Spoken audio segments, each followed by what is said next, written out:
Hello everybody, welcome back for another video. Hope you're all doing well and that you're all having a fantastic day. And without any further ado, there's a lot to cover.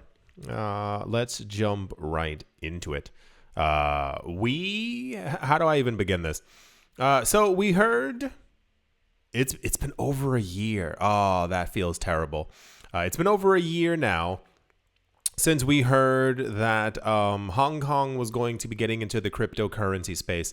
The news became very popular because of the cryptocurrency trading ban and use as a currency within China. For those of you who do not know, crypto is not banned in China, but day trading it is banned, as is using it as a form of payment. Everything else is a go. However, in Hong Kong, it's quite different. You can trade it, you can use it. If there's a store that says we accept Bitcoin, well, gosh darn it, you can use your Bitcoin. I have to sneeze. Oh boy, go away. Sorry. Oh, that one hurt. Oh, that was terrible. Hong Kong, basically anything goes with the Bitcoin. We heard last January that they were going to basically get cryptocurrency regulation. And then by June, you might remember, they had cryptocurrency regulation. And that was gigantic because normally we had heard before that other countries were going to have crypto regulation since 2017, and they still have absolutely nothing. So Hong Kong literally is leading the way in the way that cryptocurrencies should actually be treated. And it's recently been rumored in many different countries around the world that they're going to actually have their own versions or actually have Bitcoin ETFs.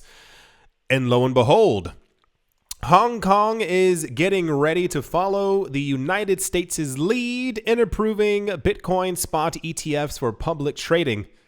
This was said by analysts at Bloomberg Intelligence. The region's regulators may go a step further than the United States, however, by permitting these funds to be in kind. So, one of the big, gigantic issues is that instead of actually regulating the cryptocurrency market within the United States, Gary Gensler has done anything that he can to not actually regulate. When it finally came time, and we found out it was a literal struggle for Gary Gensler to lift his thumb up and say yes. My body just shook as I did that. To say yes for Bitcoin ETFs. One of the prerequisites is that it wouldn't be in kind. I think the other term is called in cash. Very simple. So basically, if you are trying to gain exposure to Bitcoin through a spot ETF, or any ETF for that matter, the way that it would normally work is that you say, hey, I want some access to Bitcoin. So you would buy 2, 3, 4, 5, 15 shares of the fund. Fantastic. Now, let's say you see on TV that the US dollar is not doing too hot, but Bitcoin's doing just well. So you go, well, I don't really want US dollars. I want to cash out my ETF in Bitcoin. You know what happens? You go, essentially, go to them and you cash out the shares of your ETF and they give you Bitcoin back. Gary Gensler thought this was the worst thing in the entire world because it increases the usage of Bitcoin and lowers the usage of the US dollar. So the ETFs within the United States, while spectacular and their inflows are fantabulous, when people cash out, they're cashing out in US dollars and not an actual Bitcoin equivalent. Because imagine a situation where you have $500 million worth of inflows daily. And when those inflows come out, they're not touching the US dollar. They're touching Bitcoin. Gary Gensler, for some reason, thought this was terrible. And I'm pretty sure it's because he understands that the US dollar will not be around in the same capacity that it currently is in for a very long time. If you drift my catch. Yes. So it looks like the ones for Hong Kong are actually going to be in kind, where when people redeem their shares, they're going to get back actual Bitcoin, which is how it should be. The redemption model refers to the internal plumbing of how a Bitcoin ETF tracks shares, the price of the current spot traded BTC. All Bitcoin spot ETFs must actually hold the Bitcoin. That's the point of it, is they're buying up the Bitcoin the more money flows into the ETF to back all shares issued by the fund. And market makers must be able to redeem those shares for an equivalent BTC value. This can be accomplished in two ways. One is the in-kind redemption model, where market makers can adjust the supply of the ETF shares on the market, send them back to the ETF issuer, and receive Bitcoin in return. By contrast, an in-cash model creates a much lengthier process in which market makers issue instead and receive cash equal to the amount of Bitcoin represented by their shares in the form of US dollars. So, if you weren't here for a while, Hong Kong makes big news. We had a lot of situations a long time ago where Hong Kong, China, Japan, and South Korea, more so Japan and South Korea, were kind of ruling the cryptocurrency market back in 2017. That is until the entire fiasco where we got Bitcoin futures in an effort to crash the Bitcoin price, and governments around the world basically turned on crypto and were talking about how evil, horrible, and terrible it was. Anyway, so cool. Hong Kong is once again leading the way. There's no time frame as to when this is going to happen. I would assume soon. I give it end of April, May, potentially. And then we're going to probably start hearing about how much money is flowing into these ETFs as well. For those of you who don't know, Hong Kong is extremely rich. I think a lot of people, I would say maybe don't know, aren't up to date with what Hong Kong has been doing. Hong Kong is very expensive. There's a lot of wealthy people who live there. And we're probably going to hear some crazy numbers as to the amount of inflows as well. Especially as this is going to coincide with the madness of the actual halving. So fantastic. Yeah, can't wait for it to happen. That's the Hong Kong is going to have spot Bitcoin ETFs, and they're going to give people actual Bitcoin back, which is going to be a gigantic step into the future. And yeah, let's move on. Okay. All right. Okay. So for those of you who don't know, have not been aware, have not been here for a number of years, Coinbase is a gigantic cryptocurrency exchange. And you sit there and you go, TMI, we know that. But you don't understand that what's going on has been going on for a while. Every time that Bitcoin's price goes up, and dramatically goes up, Coinbase has an outage or a shutdown or something doesn't work. We were told back in good old 2017, once again, after I believe there were multiple failures of their system, that they would get it together. Because part of the problem is that Coinbase is so big as a company, when they fall, when they trip, when they're not doing well, and the system goes down for 2 hours, people panic. And they wonder what happened to their money. And a lot of the selling and trading and buying momentum for Bitcoin affects the rest of the market. People see stuff surging on Coinbase. It surges everywhere else. But when the surge stops on Coinbase, Bitcoin's price falls. And it falls quite dramatically. A number of years ago, I myself called this market manipulation simply because it was manipulating the market. It was happening far too often, and it was happening nowhere else. That was part of my problem. This was also around the time when we were getting allegations that there were allegedly people who were working in Coinbase who were insider trading. I think one person got in trouble, him and his brother or something like that, got in trouble for it, where it was alleged that apparently they knew when new coins were going to be listed onto the exchange. And we saw that these coins were actually pumping in price 3 or 4 days before they got listed onto Coinbase.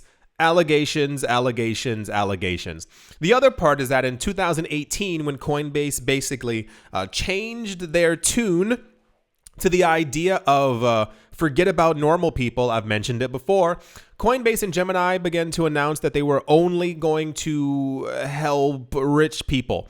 They began to make Coinbase Pro and a bunch of other things on their platform that were only for institutions, only for very rich people who were looking to custody their coins and do other magical things that rich people do. This was around the time when I started disliking Coinbase because I was like, between all the shutdowns, between the system constantly stopping, Bitcoin's price falling, and now you're acting as if the retail investors, me and you, the normal everyday people, didn't make your company, didn't make your market, is nonsensical. Fast forwarding to multiple other cycles, another cycle that we are currently in right now, as Bitcoin does really well, it's logical to assume that cryptocurrency exchanges are going to, heat up a little tiny bit. The problem is that Coinbase alone is the only one that's like heating up, and then having an outage constantly, all the time. If you don't remember, this happened no more than 3 or 4 weeks ago. As we passed by 69,000, 70, we're moving on up. Remember those like dramatic dips in price that we kept on having like very randomly? It was because Coinbase's system kept on shutting down and having problems and having issues and outages over and over. The issue is that they mentioned in 2017 that they would fix it. They mentioned in 2028 that they would fix it. They mentioned in 2020, we're going to fix the system. Our system's up to date. We can handle the amount of people who are going to be using our platform. And then lo and behold, when we get any kind of news that there's going to be high demand, Coinbase has a problem. Coinbase shuts down and no one can use it. It causes the rest of the market to fall down.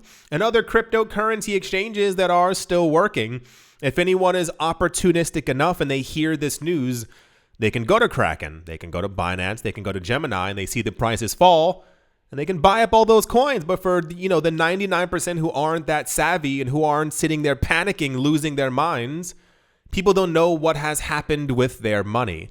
The problem is we had recent shutdowns on their platform, and Coinbase has once again reiterated that they're gonna try and make sure that they actually increase the capacity for their platform. I say this in the nicest way possible. At this point, get it done. That's not a joke. I'm not being facetious. I don't care what the tone of my voice says. It's not a joke anymore, because you've gotten to the point where you're messing with people's money in a very weird way. This is the same level, for those of you who don't know. The New York Stock Exchange can do the exact same thing, but they do it slightly different. If they see that there's like really weird movements in the market that they don't care for, there's like a literal like switch that they can flip, and it shuts down the market. They can shut it down for as long as they want, 15 minutes, 35 minutes, an hour, until they get the results that they want, and then they flip it back on. The problem is that we are entering one of the craziest bull cycles that we will probably experience or have ever experienced thus far. We have people talking about that Bitcoin is probably potentially going to 5, 6, 7x over the course of the next 16, 17, 18 months. If you cannot handle Bitcoin going from 62,000 to 74,000 without having multiple shutdowns, their system is going to collapse when Bitcoin gets to $100,000. I'm going to repeat that just in case anyone didn't hear me. When Bitcoin goes to 6 figures, we're going to get news that Coinbase has had another outage, another shutdown, and Bitcoin's going to fall down to $89,000, causing people to lose their minds and panic. And people will see this on other exchanges and think that some big sell-off has taken place, and they're going to sell their coins because they're trying to be smart and intricate and trying to become day traders. And they're going to lose their coins as Coinbase comes back online an hour and a half later. And those coins will be swooped up by BlackRock and Fidelity and other institutions and very rich people. Can you imagine what's going to happen if we get to a $200,000 Bitcoin by January or February? Coinbase's systems will not be able to handle it. So Coinbase has now announced that because of their constant outages, they are going to be investing in infrastructure and effectively tackle the challenge. You have had 2017, 18, 19, 20, 21, 22, 23, 2024. How have you not done this? You have spent an egregious amount of time since 2018 talking about the institutions are coming. The big money's on its way. An avalanche of money is flowing towards Bitcoin. Here it comes. It's almost here. And then the moment we get a light coating of snow, their system collapses. How is Coinbase going to react when Bitcoin gets to $1 million? When the trading volume is a 40x of where it is right now? Because everyone's so desperate to get as much Bitcoin and Satoshis as they possibly can. It literally doesn't make any sense because this doesn't happen to other exchanges. I think we've had news once about a Kraken outage, and I think once or twice we had it about Binance, but Binance is also the largest exchange on the planet. And to only have 2 outages, and back in the golden days, Changpeng Zhao was on Twitter 18 seconds later telling everyone, hey, this happened, sorry, this happened, so-and-so, all your funds are safe, cool, we'll be back in an hour. Hour is back on. So, yeah, Coinbase has vowed or said that because of the interest, they're now going to fix their systems and fix the infrastructure because, psychic time. When we get to 100K, Coinbase is going to collapse again. When we get to 150K, it's going to collapse again. And I don't understand. I literally don't understand how this is still a thing. I'm flabbergasted. Not a word, but it perfectly says exactly how I'm feeling right now. So that's the Coinbase. Says that because of high demand, they keep having outages and they're gonna fix it.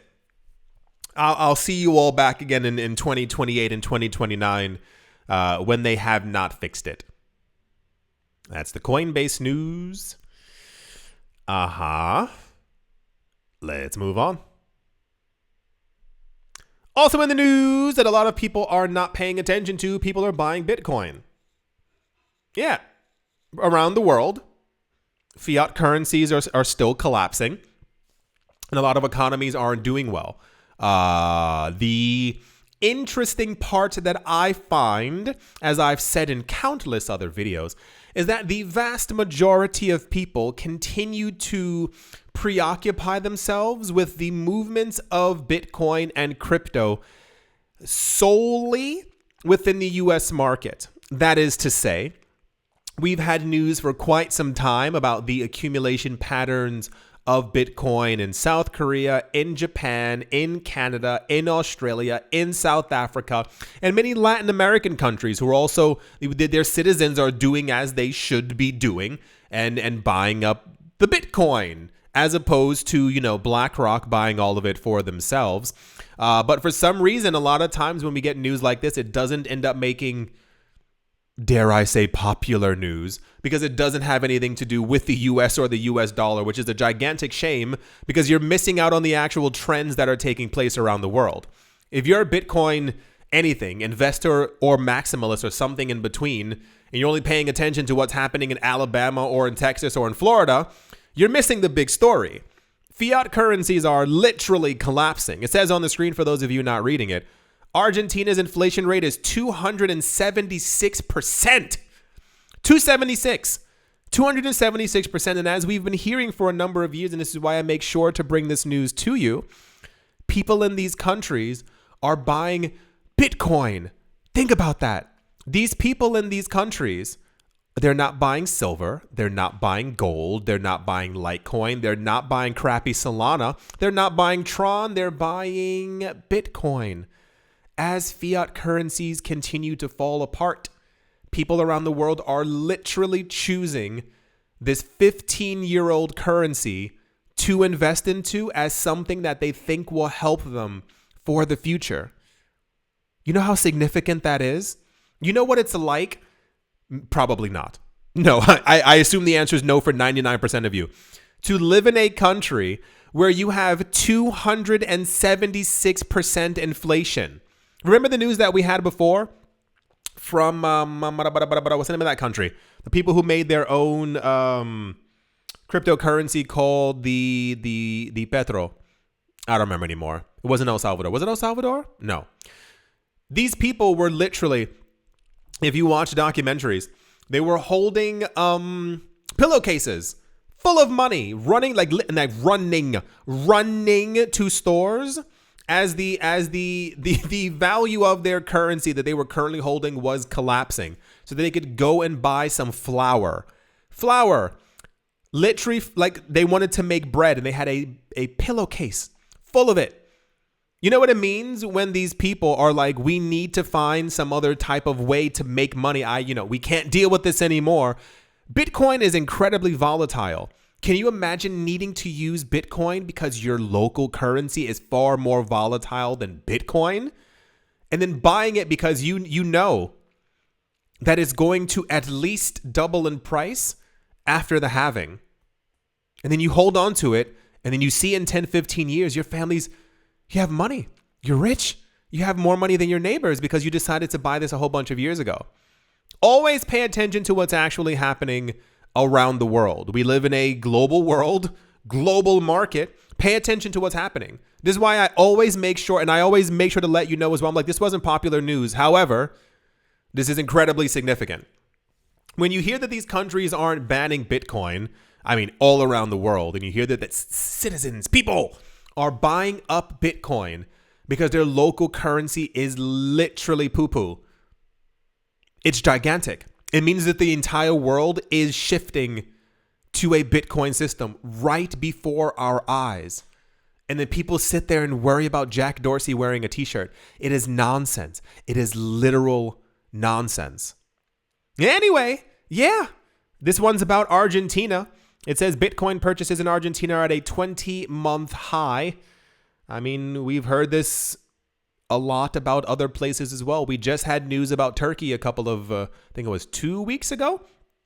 For those of you who missed it, their economic policies aren't too good. And as such, their currency and the economy are also not too good. And apparently there's a growing number of hundreds of thousands of people within Turkey who are choosing to buy Bitcoin as a hedge against the terrible economic policies. Yeah, that's the Argentina news. Okie dokie. Let's move on. And also in the news as well, because for some reason people care about this in some sort of way. Firstly, I think it has to be mentioned simply because and I don't have it in this video, simply because it was the most popular news story of the last 9,000 years, is that Sam Bankman-Fried has been, I can't think of the word in English, judged, gavel on the boom, boom, boom. What's the word? Sentenced. Yes, he has been sentenced. So a lot of other news is beginning to roll out as well about other things that are kind of concluding the entirety of the FTX drama saga. For those of you who missed this part, it was also incredibly popular news. When the entire FTX thing was collapsing, apparently this went down to a company as well on the ladder called Genesis, who was working with Gemini from the Gemini twins, the Winklevoss twins. And when Genesis was collapsing, the Gemini twins went onto the news and screamed until they were blue in the face about how evil Genesis was. And I was like, you were just working with them 3.5 weeks ago. And the news basically is that the Gemini twins launched a lawsuit against Genesis, talking about damages and how I thought you were literally, they were like, I thought you were a good company. We were using you because you were absolutely incredible. Because Genesis was helping Gemini with their Earn program, which was like some kind of a passive income thing that they had going on in the background. According to an official press release by the US SEC, Genesis Global Capital has agreed to a $21 million penalty and a permanent injunction that it sold unregistered securities. A New York federal judge on Monday approved a $21 million settlement to resolve the lawsuit against Genesis and Genesis Trust Co. The SEC will receive the penalty after the bankruptcy court notified the completion of all payments of claim, including claims by retail investors in the Gemini Earn program. The thing that, okay, never mind. I won't say it. I don't care for the fact that the SEC gets money in all of these lawsuits, and a lot of times it doesn't go to anyone but the SEC. So the news is, it appears that the saga, look at us, the saga of FTX apparently seems to be over. I didn't think that we'd ever get here, because remember I told you 2 years ago, I was like, everyone's trying to make you afraid, and the situation's not as bad as they're all claiming it to be, because everyone kept on saying that it was the end of crypto. But I tinfoil hattily believed for a while that something else was in the air, simply because you might remember, as FTX and Alameda and Genesis and those collapsed, and then Changpeng Zhao got in trouble, and there was a lawsuit against someone else. Never ever forget that Jamie Dimon and many other people came forward and said that, oh, now crypto's clean. That, I mean, you can't hear the word clean from these people and not feel dirty. So I assume the entire time this was all part of some gigantic rich people plan that we simply can't imagine, because we're not evil and we don't have billions of dollars. But yeah, all the evil companies have now been judged or sentenced, if you will. 21 million is, and I say this in the most first world way, is not a lot of money, because I think the claims were far higher. It's kind of like the SEC will go after companies for billions of dollars. Sometimes they're like $1.7 billion charge.